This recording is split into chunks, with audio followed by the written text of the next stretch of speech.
Dear students आज आमी तुम्हादेर clause निये आलोचना करब।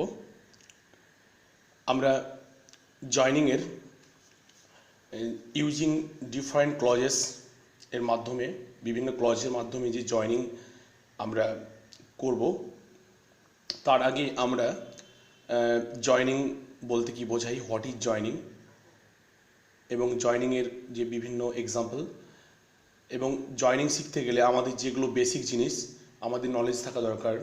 আমি ফার্স্ট পার্টে তোমাদের আলোচনা করেছিলাম যে হোয়াট ইজ জয়নিং এবং জয়নিং করতে গেলে যে বিভিন্ন সেন্টেন্সের মাধ্যমে আমরা জয়নিং করে থাকি, সিম্পল, কমপ্লেক্স, কম্পাউন্ড। তো সিম্পল কমপ্লেক্স কম্পাউন্ড যে অ্যাকর্ডিং টু স্ট্রাকচার বা সেন্টেন্সের গঠন অনুসারে অ্যাকর্ডিং টু ফর্ম বা স্ট্রাকচার অনুসারে যে সেন্টেন্সের টাইপসগুলো শ্রেণীবিভাগগুলো আমি আলোচনা করেছিলাম। আর সেন্টেন্সের যে বিভিন্ন সেন্টেন্সের ডেফিনেশন, সিম্পল সেন্টেন্স কাকে বলে তার এক্সাম্পল, আর কমপ্লেক্স কাকে বলে, কম্পাউন্ড সেন্টেন্স কাকে বলে তার এক্সাম্পল নিয়ে আলোচনা আগের ক্লাসে করেছিলাম।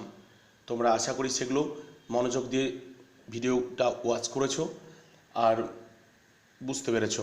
তো আজকে জয়নিং করবার আগে আমরা ক্লজ সম্পর্কে জেনে নেব।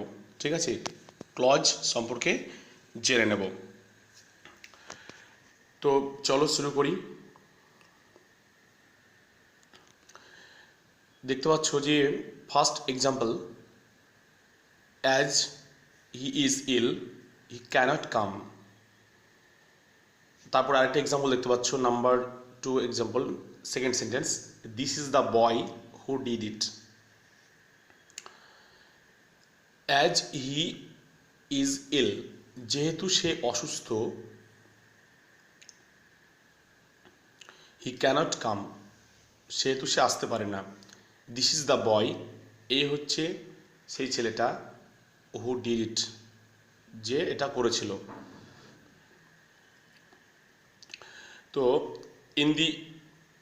in the first sentence, each of the parts, as he is ill and he cannot alone, মানে সে একাকী এটা করতে পারে না। is a complete sentence, এগুলো এক একটা কি সম্পূর্ণ বাক্য, having a subject and a predicate of its own। এই প্রত্যেকটা সেন্টেন্সের দেখো একটা করে সাবজেক্ট এবং একটা করে প্রেডিকেট রয়েছে।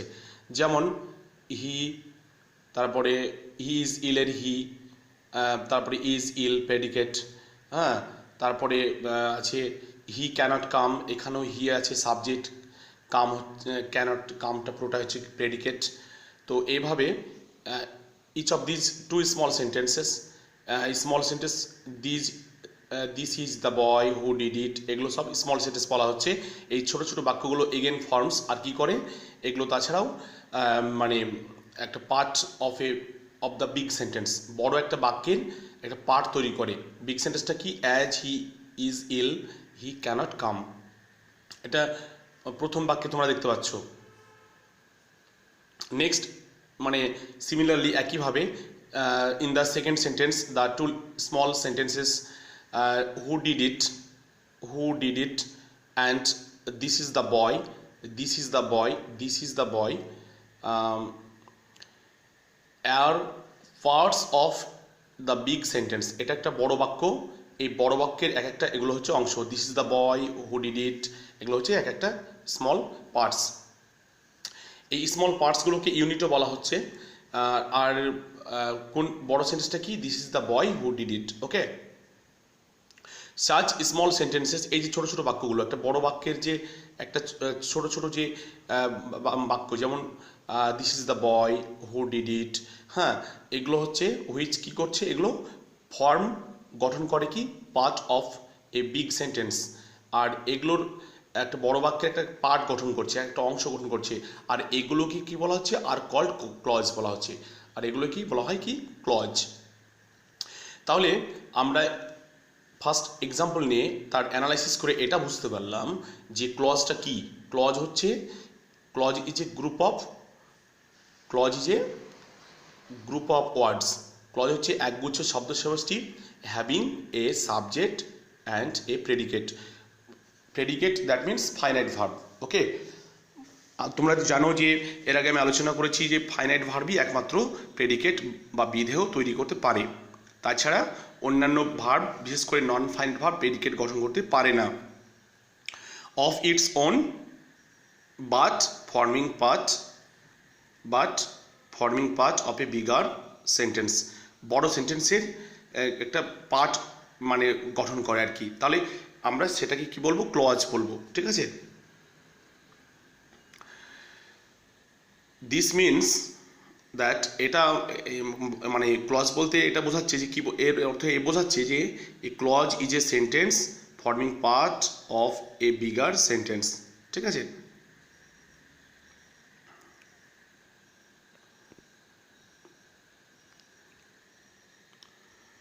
In the above examples, as he is ill, he cannot come, this is the boy, who did it, are all clauses। আর এগুলো সবগুলো কি? ক্লজ। তোমরা প্রথমের দিকে দেখতে পেলে যে এই যে এক্সাম্পলগুলো আমি প্রথমেই বললাম, হ্যাঁ, এগুলোর এক একটা হচ্ছে কি, এক একটা হচ্ছে ক্লজ।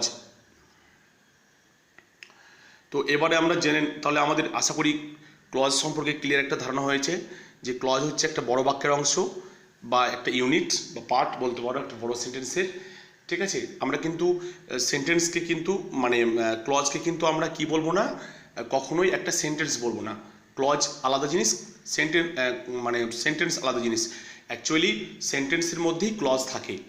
ক্লজ হচ্ছে একটা ছোট অংশ একটা বাক্যের, এবং যার মধ্যে একটা সাবজেক্ট থাকে, এবং সাবজেক্ট অনেক সময় থাকে আবার নাও থাকতে পারে, ঠিক আছে। আর তবে সাধারণত সাবজেক্ট থাকে আর কি, কখনো কখনো এক্সেপশনাল থাকে না। এছাড়াও কি এর একটা predicate that means finite verb থাকবে, তাহলেই সেটাকে আমরা কি বলবো? ক্লজ বলবো, এবং সেটা একটা সেন্টেন্সের মধ্যে একটা পার্ট হিসাবে, একটা ইউনিট হিসাবে থাকবে, ঠিক আছে, তাকে আমরা ক্লজ বলবো। আশা করি তোমরা সকলেই বুঝতে পেরেছো, এতে কোনো সমস্যার কথা নয়, কেমন? আচ্ছা, তারপরে দেখো যে এবার আমরা জেনে নেব যে এই ক্লজ মানে কাইন্ডস অফ ক্লজেস, ক্লজের প্রকারভেদ মানে ক্লাসিফিকেশন, যেটা শ্রেণী বিভাগ। ক্লজ কত প্রকার আছে? Clauses are of 3 kinds. Clause হচ্ছে 3 ধরনের, 3 প্রকারের, ঠিক আছে। এগুলো কি কি? এগুলো হচ্ছে নাম্বার 1 প্রিন্সিপাল ক্লজ, যাকে আমরা ইন্ডিপেন্ডেন্ট ক্লজও বলি, মেন ক্লজও বলি। তারপর নেক্সট হচ্ছে number 2 subordinate or dependent clause, বা আমরা সাব ক্লজও বলে থাকি। Next number 3 coordinate clause. তো এই হচ্ছে 3 প্রকার ক্লজ। এই 3 প্রকার ক্লজের মধ্যে বিশেষ করে কোঅর্ডিনেট যেটা ক্লজ তোমরা লাস্টে দেখতে পাচ্ছ, এটা হচ্ছে কম্পাউন্ড সেন্টেন্সের ক্ষেত্রে ব্যবহার হয়। আমরা আগেই simple sentence, complex sentence, compound sentence সম্পর্কে জেনেছি। তো সিম্পল সেন্টেন্সে তোমরা জানো যে ক্লজ হয় না, ঠিক আছে। আর ক্লজ একমাত্র কমপ্লেক্স সেন্টেন্স এবং কম্পাউন্ড সেন্টেন্সের হয়ে থাকে।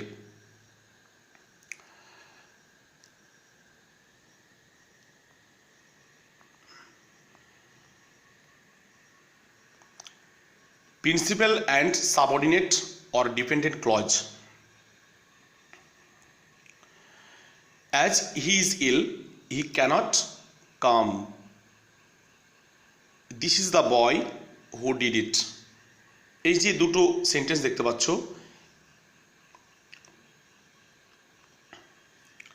in the first sentence the clause he cannot come can stand alone and makes a complete sense by itself। তার মানে কি হচ্ছে, প্রথম বাক্যে যে তোমরা দেখলে as he is ill, he cannot come, এগুলো কি করতে পারছে, মানে sorry he cannot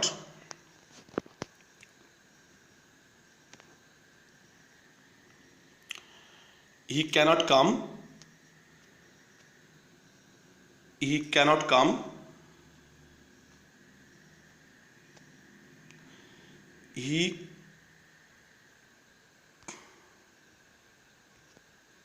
he cannot come,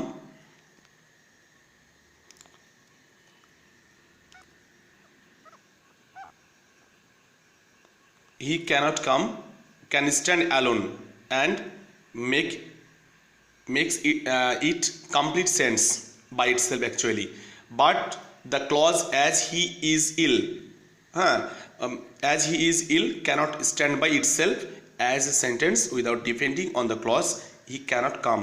তার মানে he cannot come, এই যে মানে ক্লজটা, এটা কিন্তু নিজের অর্থ কি করতে পারছে, ক্লিয়ার সেন্সটা প্রকাশ করতে পারছে, কিন্তু অ্যাজ হি ইজ ইল এটা কিন্তু ক্লিয়ার সেন্টেন্স মানে যে তার যে মিনিং সেটা কিন্তু ক্লিয়ার করতে পারছে না। তার মানে কি, এটা হচ্ছে ডিপেন্ডেবল হয়ে রয়েছে কার উপর, হি ক্যানট কামের উপর ডিপেন্ডেবল হয়ে রয়েছে। ঠিক আছে, similarly in the second sentence, দ্বিতীয় বাক্যে দেখবে যে হু did it, who did it, who did ইট, এটাও দেখো this is the boy, this is the বয়, ওটার উপর কি রয়েছে, নির্ভরশীল রয়েছে। তাহলে বোঝা গেল যে মানে দিস ইজ দ্য বয়টা কি করছে, to convey the complete meaning. This is the বয় এটা হচ্ছে কমপ্লিট মিনিং ক্লিয়ার করতে পারছে, মানে সেন্সটা ক্লিয়ার করতে পারছে, কিন্তু হু ডিড ইট এটা কিন্তু পারছে না। ঠিক আছে, মিনিংটা ক্লিয়ার করতে পারছে না। তার মানে কি বোঝা গেল যে এই দুটো মানে একটা বড় সেন্টেন্সটা, এই সেন্টেন্সটা থেকে আমরা বুঝলাম যে দুটো পরপর এক্সাম্পল, ফার্স্ট সেন্টেন্স এবং সেকেন্ড সেন্টেন্সের এক্সাম্পল থেকে বুঝলাম যে সেন্টেন্সের মধ্যে যে ক্লজগুলো রয়েছে, ক্লজগুলোর মধ্যে একটা কি রয়েছে, মানে প্রকারভেদ রয়েছে, মানে ক্লাসিফিকেশান রয়েছে। তাহলে যেটা মানে কি করতে পারছে যে মানে তাহলে একটা হচ্ছে কি যেটা মানে মানে actually dependable on another clause. Another clause means মানে হচ্ছে প্রিন্সিপাল ক্লজের উপর যেটা বা ইন্ডিপেন্ডেন্ট ক্লজের উপর যেটা নির্ভরশীল, সেটা হচ্ছে কি আমরা বলবো তাকে সাবঅর্ডিনেট অর ডিপেন্ডেন্ট ক্লজ বলবো। ঠিক আছে, যেমন ডেফিনেশনটা দেখে নাও, a clause that is dependent on another clause, মানে একটা ক্লজ যেটা হচ্ছে অন্য ক্লজের ওপর ডিপেন্ডেবল, নির্ভরশীল, সেটাকে আমরা কি বলবো, এ সাবঅর্ডিনেট ক্লজ বলবো বা ডিপেন্ডেন্ট ক্লজ বলবো। ঠিক আছে, তারপরে দেখো যে the clause which stands by itself, যে ক্লজটা নিজে স্ট্যান্ড করতে পারে, and on which the subordinate clause depends, আর যার উপরে সাবঅর্ডিনেট ক্লজটা ডিপেন্ড করছে সেটাকে আমরা কি বলবো, সেটাকে বলবো আমরা প্রিন্সিপাল ক্লজ বা ইন্ডিপেন্ডেন্ট ক্লজ, ওকে, বা main clause. In the examples above, he cannot come, this is the boy, are principal clauses. তাহলে এই দুটো হচ্ছে principal clause. as he is ill, who did it are subordinate or dependent clause. Note the following sentence actually.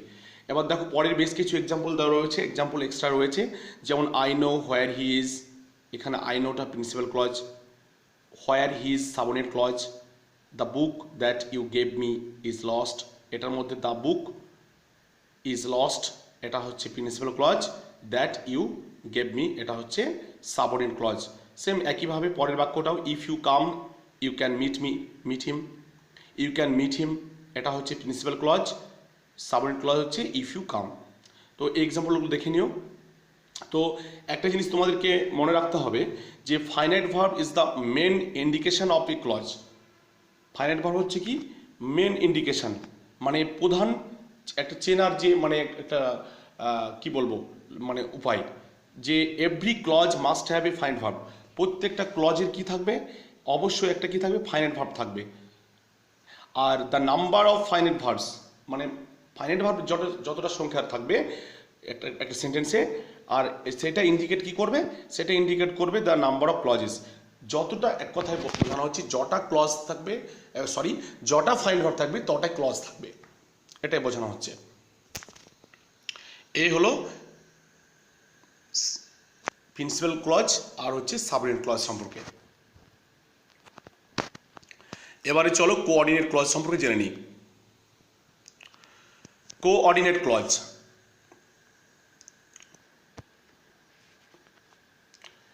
he went home and then left for Delhi.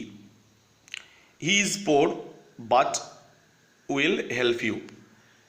তাহলে এই যে দুটো example না হলো, এই এক্সাম্পল দুটোকে অ্যানালাইসিস করলে আমরা ব্যাপারটা ক্লিয়ার হয়ে যাবে। তাহলে ইন দ্য ফার্স্ট সেন্টেন্স, প্রথম বাক্যে, either of the two clauses, he went home and then he left for Delhi. এখানে হিটা উজ্জ্ব আছে, শুধু লেফট বলা হয়েছে।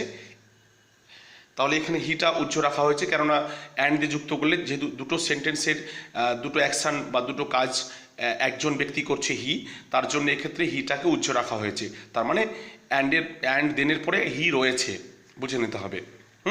এক্ষেত্রে একটা সাবজেক্ট আমরা ইউজ করে থাকি। এটা কি করতে পারছে? Can stand itself, by itself, নিজে নিজে একটা মানে নিজেকে স্ট্যান্ড করতে পারছে, এক সেন্টেন্সে স্ট্যান্ড করতে পারছে অ্যাজ এ কমপ্লিট সেন্টেন্স, একটা সম্পূর্ণ বাক্য হিসাবে। হ্যাঁ, without depending on the other, অন্য কোনো মানে সেন্টেন্সের ওপর ডিপেন্ড ছাড়া। They are of equal rank, আর তারা হচ্ছে একই মানে র্যাঙ্কের আর কি। And are connected by the coordinating conjunction, আর এগুলো এটা কি হয়েছে? কোঅর্ডিনেটিং যে কনজাংশন রয়েছে অ্যান্ড, এই অ্যান্ডের দ্বারা যুক্ত হয়েছে। দেখো এই সেন্টেন্সটা, he went home and then he left for Delhi, এই সেন্টেন্সটা অ্যান্ড হচ্ছে এখানে কি? কোঅর্ডিনেটিং কনজাংশন, কোঅর্ডিনেটিং কনজাংশন, ঠিক আছে। ইন দ্য সেকেন্ড সেন্টেন্স, মানে দ্বিতীয় বাক্যে বলতে, he is poor but will help you, এই সেন্টেন্সটা তো দেখো যে দ্য ক্লজ, মানে ক্লজগুলো, he is poor, he will help you, হ্যাঁ, এগুলো do not depend on each other, একইভাবে ওই আগের মানে ফার্স্ট সেন্টেন্সের মতো সেকেন্ড সেন্টেন্সটাও একই রকমভাবে। টু মানে মেক এ কমপ্লিট সেন্স, একটা সম্পূর্ণ মানে অর্থ প্রকাশ করার জন্যে, কিন্তু মানে কোনো রকমের কী করেনি, কারো ওপর নির্ভরশীল নয়। They are of equal rank, first সেন্টেন্সটার মতোই এটাও এক ইকুয়াল র্যাঙ্কে রয়েছে। And connected by the coordinating conjunction, coordinating conjunction এর দ্বারা যেমন ওখানে অ্যান্ড দিয়ে যুক্ত হয়েছিল, এবার একটা বাট দিয়ে যুক্ত হয়েছে, beauty but. Such clauses are actually called coordinate clause, আর এই ধরনের ক্লজগুলোকে আমরা কি বলবো? Coordinate clause. তাহলে এবার কোঅর্ডিনেট ক্লজের যদি আমরা ডেফিনেশন দিই বা সংজ্ঞা দিই, তাহলে এই মানে উদাহরণ থেকে আমরা তাহলে আমরা কি বলতে পারি? Coordinate clause is of the same rank as another, মানে কি সেম র্যাঙ্ক, মানে একই র্যাঙ্কের হবে, দুটো ক্লজ পাশাপাশি একই র্যাঙ্কের হবে, এবং এটা কানেক্টেড বাই, এটা is connected by a coordinating conjunction, এটা কোঅর্ডিনেটিং কনজাংশনের দ্বারা এটা কি হবে? কানেক্টেড থাকবে, মানে একটার সঙ্গে আরেকটা, ঠিক আছে। Thus a clause may be coordinate with a main clause or with a subordinate clause. Coordinating মানে clauses are connected with each other by coordinating conjunctions, যেমন এক্সাম্পল এখানে দেওয়া আছে and, but, yet, or not only but also, either or, neither nor, therefore, etc.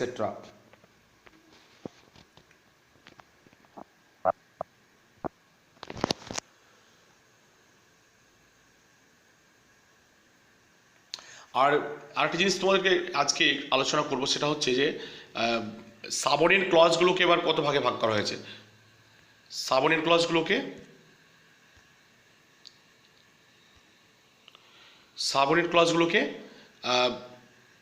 মানে তিন ভাগে ভাগ করা হয়েছে, তিন ভাগে।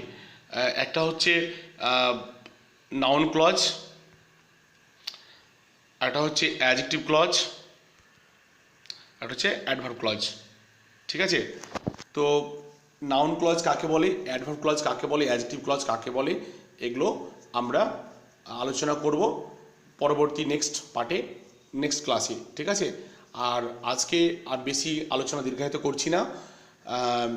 আর তোমরা মনে রাখবে যে একমাত্র সাবঅর্ডিনেট ক্লজকেই তিনটে ভাগে ভাগ করা যায়, কোঅর্ডিনেট ক্লজকে কোনো রকম ভাগ করা যায় না, তারপরে প্রিন্সিপাল ক্লজকেও কোনো রকমভাবে ভাগ করা যায় না, ঠিক আছে। একমাত্র সাবঅর্ডিনেট ক্লজের তিনটে ভাগ রয়েছে, একটা হচ্ছে নাউন ক্লজ, একটা হচ্ছে অ্যাডজেক্টিভ ক্লজ বা রিলেটিভ ক্লজ আমরা যাকে বলি, একটা হচ্ছে অ্যাডভার্ব ক্লজ বা অ্যাডভার্বিয়াল ক্লজ, ঠিক আছে।